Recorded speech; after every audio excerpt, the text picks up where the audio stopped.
বাংলা ধারাবাহিকের খুবই জনপ্রিয় নায়কদের মধ্যে একজন হলেন অভিনেতা রেজওয়ান। রেজওয়ানকে আমরা তো একসময় পরপর অনেক জনপ্রিয় ধারাবাহিকে অভিনয় করতে দেখতে পেয়েছি। তার অভিনীত সাঁঝের বাতি ধারাবাহিকটি খুবই জনপ্রিয়তা পেয়েছিল। ওদিকে তার আগে তার অভিনীত আঁচল ধারাবাহিকটিও খুবই জনপ্রিয় হয়ে উঠেছিল।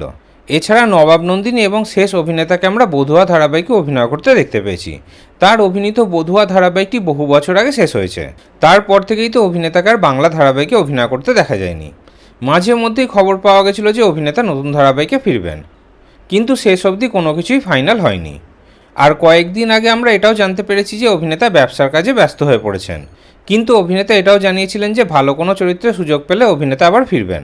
এবার খবর পাওয়া যাচ্ছে যে অনেক বাংলা ধারাবাহিকের অফার এসেছিল অভিনেতার কাছে, কিন্তু অভিনেতা এখন বাংলা ধারাবাহিকে অভিনয় করবেন না।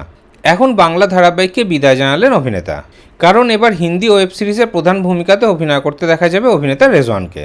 সেই কারণেই এখনই কিন্তু বাংলা ধারাবাহিকে তিনি ফিরবেন না।